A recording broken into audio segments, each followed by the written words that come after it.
Good morning, class 11. Welcome to e-learning class. Last class we have discussed stress, strain, Young's modulus of elasticity और हम stress and strain का एक curve हम discuss कर रहे थे जिसमें कि एक वायर है, एक रॉड है जिसको कि एक सर्टेन रिजिड सपोर्ट में फिक्स किया गया है। इसका वो एक एंड, दूसरे एंड को एक लोड दिया गया है और ये लोड को धीरे धीरे बढ़ाया जा रहा है। So the downward force is increased, that means the stress on the metal wire is increased. Stress बढ़ा तो ये एक्सटेंशन जो है, इलोंगेशन है मटेरियल का, वायर का, वो बढ़ा धीरे धीरे और थोड़ा सा इसका एक्सटेंशन बढ़ा तो इसका मतलब स्ट्रेन बढ़ा। इसमें क्या बढ़ गया? स्ट्रेन बढ़ गया। और हमने ये भी बताया था कि for different amount of stress applied the strain is noted, the strain is calculated and a graph is plotted between stress and strain, stress along y-axis, strain along x-axis, strain along x-axis। Stress and strain के बीच में graph plot किया गया है और initially जैसे जैसे हम stress बढ़ाए, according to Hooke's law, stress is directly proportional to strain within elastic limits. इसका इलास्टिक लिमिट तक ये कर्व जो है स्ट्रेट लाइन है, it will obey Hooke's law. ठीक है, इसका मतलब ये होता है कि अगर किसी भी मूवमेंट में इस दौरान अगर हम वेट को रिमूव कर देते हैं, फिर वो ओरिजिनल शेप में वापस आ जाएगा मटेरियल, उसका जो ओरिजिनल लेंथ था वो वापस हो जाएगा। जितना स्ट्रेच हुआ था, जितना स्ट्रेन इसमें बना था, वो फिर वापस हो जाएगा। It will regain it's original dimension. The material, the steel wire will regain its original length और ओरिजिनल डायमेंशन। ठीक है, हाँ, लेकिन अगर हम स्ट्रेस के बाद भी इस पर फोर्स अप्लाई कर रहे हैं, डाउनवर्ड फोर्स बढ़ा रहे हैं, इसका मतलब है इसके ऊपर स्ट्रेस बढ़ा रहे हैं। Now the relation between stress and strain will not be no more it is linear, it will become non linear. फिर भी देखिए ये पॉइंट बी, इसको कहते हैं इलास्टिक लिमिट्स। इतना मैक्सिमम स्ट्रेस तक, ठीक है, थोड़ा सा कर्व तो हो ही जाएगा, लेकिन अगर इतना तक भी चांस है बी, पॉइंट बी तक, ठीक है, उतना तक में ये अगर स्ट्रेस रिमूव करते हैं तो फिर वापस हो जाता है, ओरिजिनल डायमेंशन में वापस हो जाएगा, कोई इश्यू नहीं है। If the load is removed then the material will regain its original dimension, the material will regain its original length। ठीक है, थोड़ा बहुत नॉन लीनियर होगा लेकिन कुछ डिफॉर्मेशन ऑब्जेक्ट में नहीं बनेगा। डिफॉर्मेशन मतलब एक परमानेंट डैमेज नहीं होगा, परमानेंट मतलब परमानेंट स्ट्रेचिंग उसमें प्रोड्यूस नहीं होगा, डिफॉर्मेशन उसको हम कहेंगे। ठीक है, तो within elastic limit there will not be any deformation in the metal wire, there will not be any deformation in the material up to this point B, up to this point B। Okay, now suppose now the stress is increased further, इसके बाद भी अगर stress को बढ़ाया गया, इसके बाद भी अगर स्ट्रेस को बढ़ाया गया, तब क्या होगा? देखिए, इसके बाद अगर एट ए पॉइंट C तक ले लिए गए, तब अगर हम ये लोड को रिमूव करते हैं, there will be a permanent strain। ठीक है, अब ये यहां ओरिजिनल डायमेंशन यहां से स्टार्ट था, तो ये स्ट्रेन इज नॉट जीरो। हम धीरे धीरे यहां से यहां तक चले गए और स्ट्रेस बढ़ा दिए, पॉइंट सी तक चले गए। ठीक है, फिर हम धीरे धीरे लोड को रिमूव कर रहे हैं, लोड को हम जीरो भी कर देंगे, लोड रिमूव करके हम जीरो कर देंगे, तब भी मटेरियल में एक परमानेंट डिफॉर्मेशन आ जाएगा। उसका एक परमानेंट लेंथ इंक्रीज करके रहेगा।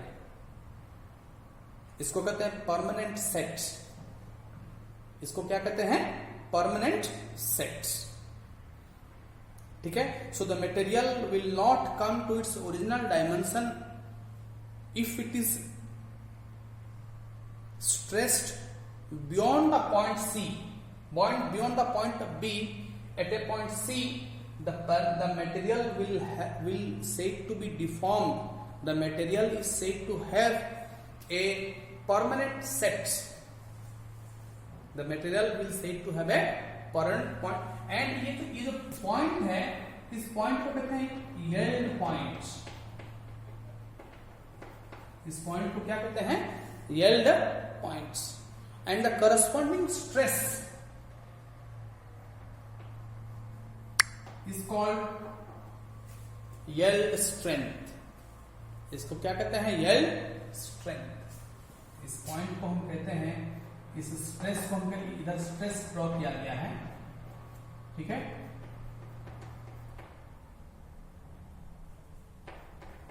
yield stress, this is called yield stress। ठीक है। तो देखिए उसका थर्ड पॉइंट, दो पॉइंट ऑलरेडी हमने लिखा हुआ था, एक थर्ड पॉइंट इसमें अगर ऐड करेंगे, ठीक है, if the stress is further increased,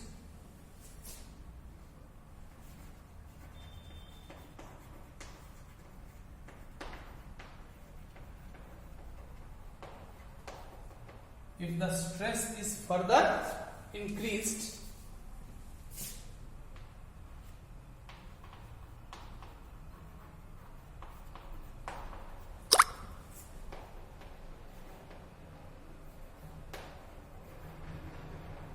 beyond C, if it is increased beyond B,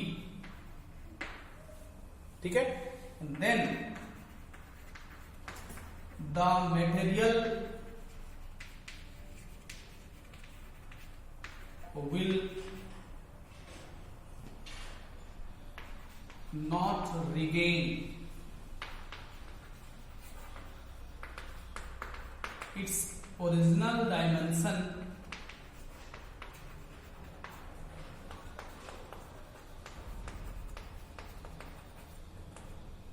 after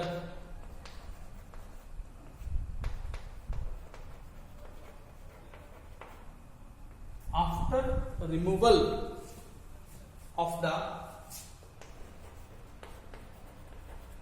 stress. The material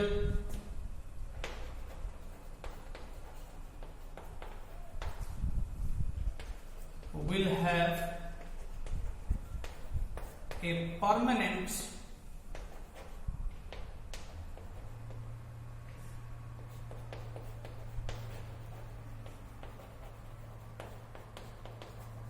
deformation. The material will have a permanent deformation. The material will have a permanent deformation. This is called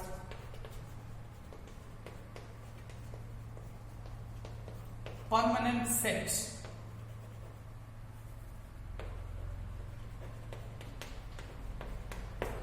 This is called permanent set. The material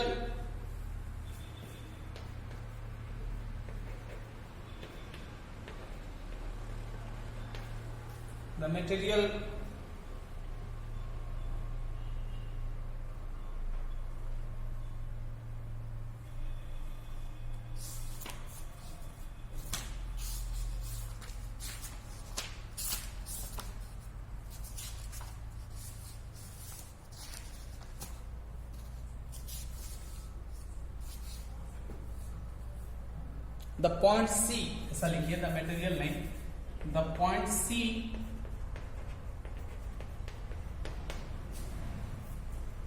ठीक है, in the curve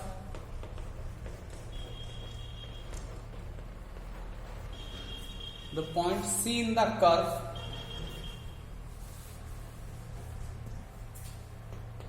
is called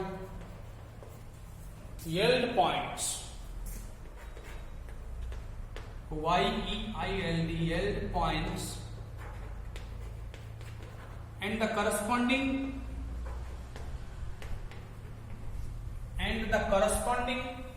stress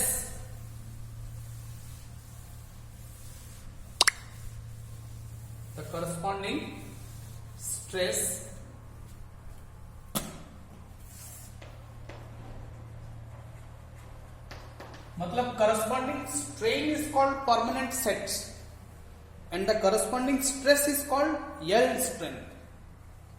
ठीक है, is called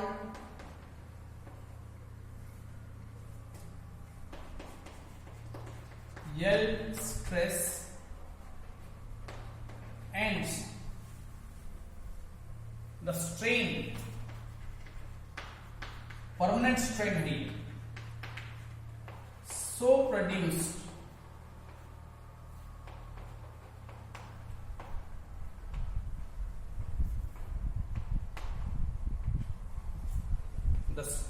the strain so produced is called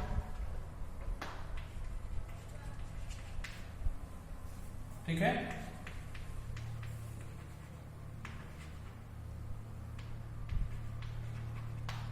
permanent set. The strain so produced is called permanent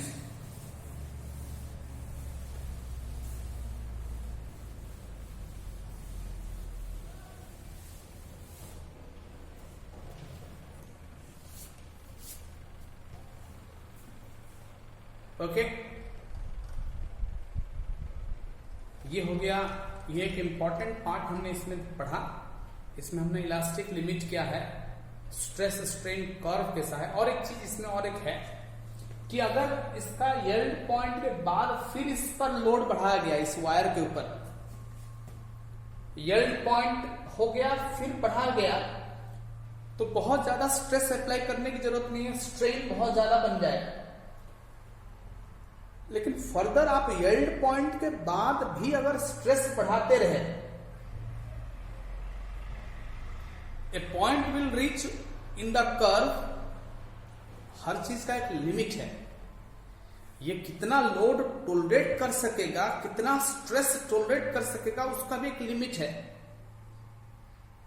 ठीक, अब देखिए stress जब बहुत बढ़ा देंगे, it will reach a point D. If the stress is further increased,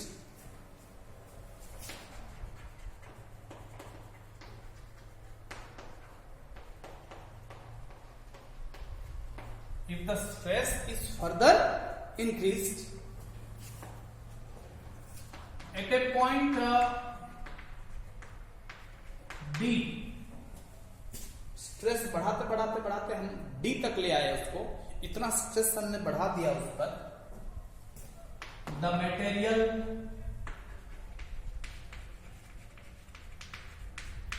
will break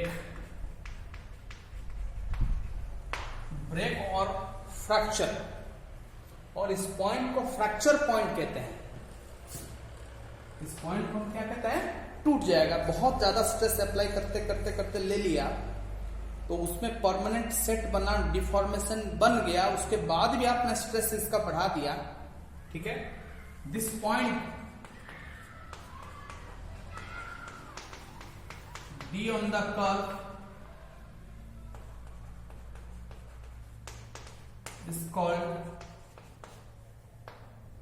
fracture points, is called fracture points। ठीक है, इसको क्या कहते हैं, फ्रैक्चर पॉइंट्स, पॉइंट डी। इसको ग्राफ में भी इसको आप इंडिकेट कर सकते हैं, fracture point, FRACTURE CPURE fracture point. तो यील्ड पॉइंट हो गया, इलास्टिक लिमिट है ये पॉइंट बी।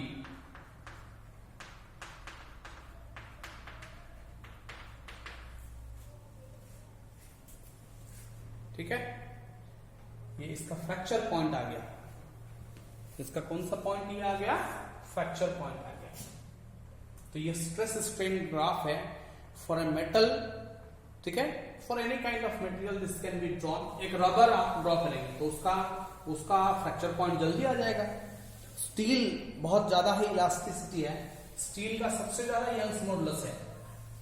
आपको लगता होगा कि रबर बहुत स्ट्रेच कर जाता है तुरंत, तो इसका इलास्टिक प्रॉपर्टी ज्यादा है, लेकिन बहुत ज्यादा स्ट्रेस वो टॉलरेट नहीं कर सकता है।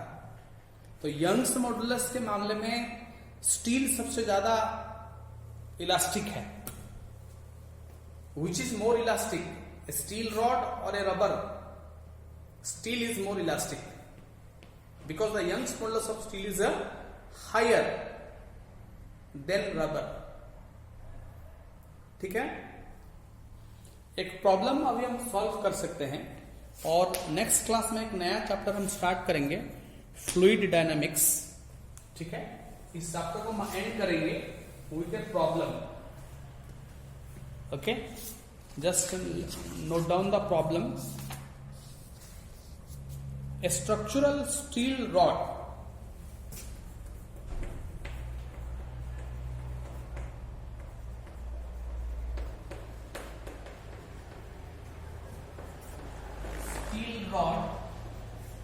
a structural steel rod has length 1 meter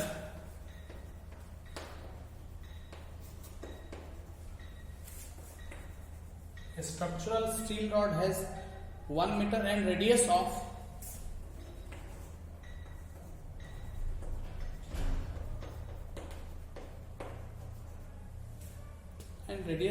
10 mm। इसका रेडियस ऑफ क्रॉस सेक्शन कितना है? 10 mm है। ए 100 kilo Newton force, 100 kilo Newton, ठीक है, मतलब 100 into 10⁻³ Newton force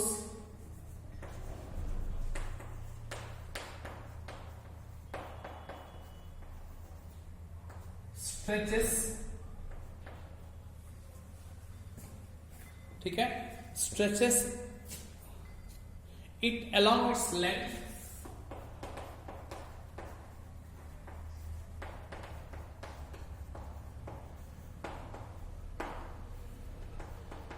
along its length, calculates stress elongation and percentage of strain on the rod.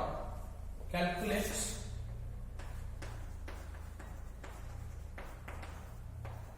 stress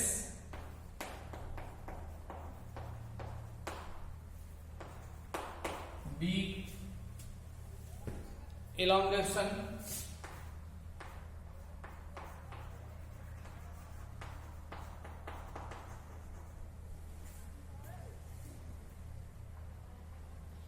elongation मतलब आप कह सकते हैं कि इंक्रीज इन लेंथ। ठीक है, number 2 percentage strain on the rod.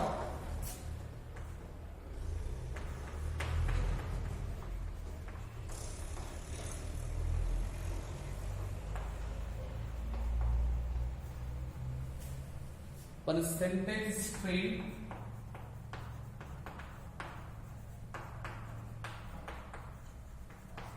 On the rod.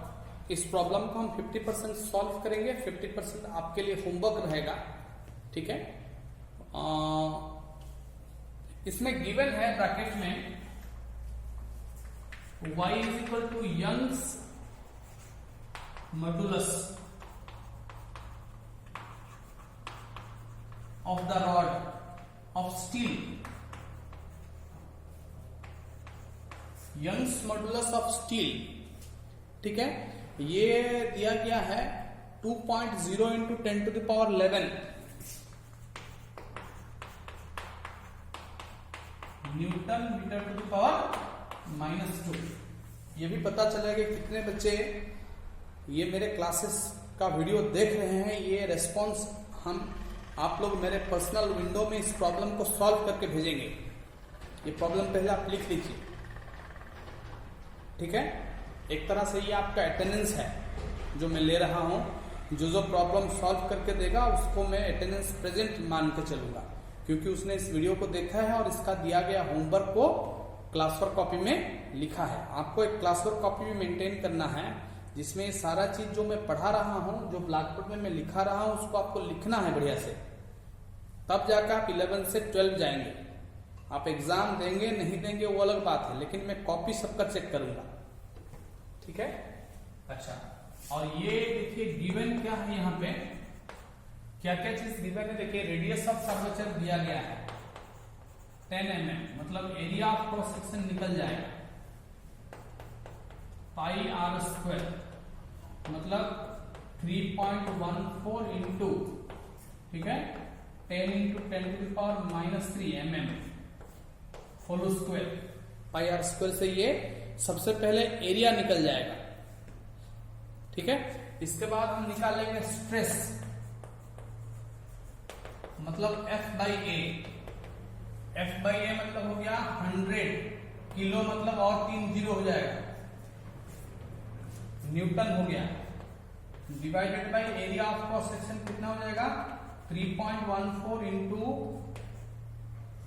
10 into 10⁻³ whole square.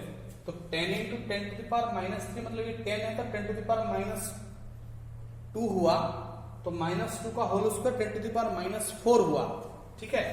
तो इसका मतलब है कि ये ऑलरेडी 10⁵ था, इंटू ये 10⁻⁴ ऊपर जाएगा तो ये 10⁻+4 हो जाएगा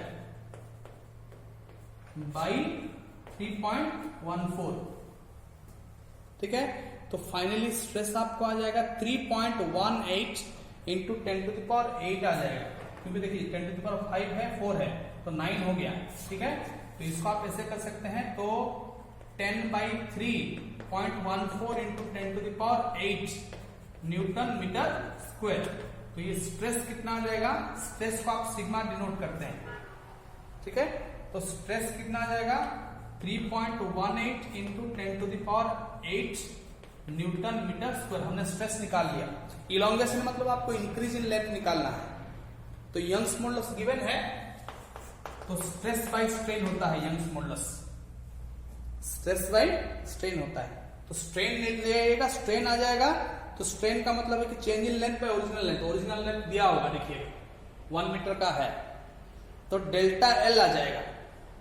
तो परसेंटेज स्ट्रेन मतलब delta L by L into 100, ठीक है। प्रबोध में भी ये प्रॉब्लम को सॉल्व किया गया है, देखिए और इसको क्लासवर्क कॉपी में बनाइए और हमको भेजिए, ठीक है। हमने स्ट्रेस तक इसका निकाल लिया है, कर लिया है प्रॉब्लम, कंप्लीट दिस प्रॉब्लम।